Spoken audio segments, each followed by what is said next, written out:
സ്നേഹം നിറഞ്ഞ വധൂവരന്മാരെ, തിരുസഭയിലെ വൈദികന്റെ മുന്നിലും ഈ തിരുക്കൂട്ടത്തിന് മുന്നിലും നിങ്ങളുടെ സ്നേഹത്തെ നമ്മുടെ കർത്താവിൽ അർപ്പിച്ച് അവിടുത്തെ അനുഗ്രഹം ലഭിക്കുവാൻ ഇവിടെ വന്നിരിക്കുന്നു.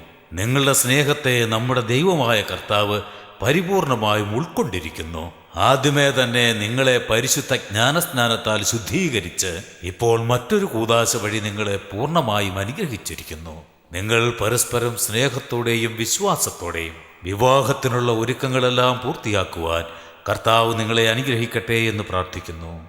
നിങ്ങൾ മറ്റാരുടെയും നിർബന്ധത്തിന് വഴങ്ങാതെ പൂർണ്ണമായ മനസ്സോടെയാണോ ഈ വിവാഹത്തിന് തയ്യാറായിരിക്കുന്നത്? അറിയില്ല സർ.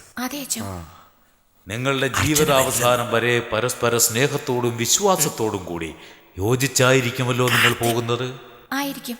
കർത്താവ് നിങ്ങൾക്ക് നൽകുന്ന മക്കളെ നിങ്ങൾ സന്തോഷത്തോടെ സ്വീകരിച്ച് യേശുവിന്റെ ഉപദേശങ്ങൾ അനുസരിച്ചും തിരുസഭയുടെ നിയമങ്ങൾ പാലിച്ചും നിങ്ങൾ വളർത്തുമോ? വളർത്തും. നിങ്ങളുടെ രണ്ടുപേരുടെ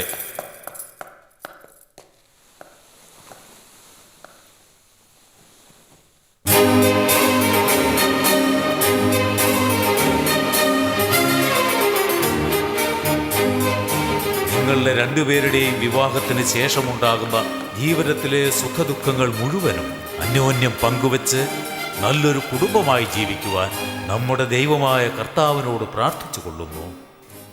വിജയകുമാർ എന്ന ഞാൻ ആൻഡലിൻ ഷീല എന്ന നിന്നെ എന്റെ ഭാര്യയായി സ്വീകരിക്കുന്നു.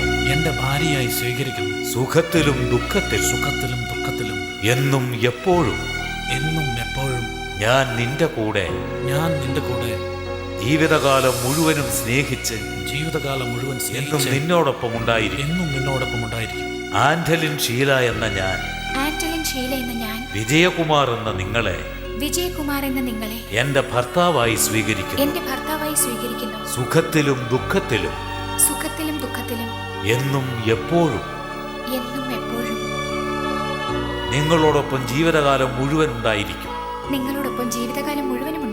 സ്നേഹം നിറഞ്ഞ വധൂവരന്മാരെ, ഇടവകയിലെ വൈദികന്റെ മുൻപിലും ഈ തിരുക്കൂട്ടത്തിന്റെ മുൻപിലും നിങ്ങളുടെ സ്നേഹത്തെ നമ്മുടെ കർത്താവിൽ അർപ്പിച്ച് അവിടുത്തെ അനുഗ്രഹം ലഭിക്കുവാൻ ഇവിടെ വന്നിരിക്കുന്നു. കർത്താവിന്റെ അനുഗ്രഹം നിങ്ങളോടുകൂടി എപ്പോഴും ഉണ്ടായിരിക്കട്ടെ. ആമേൻ.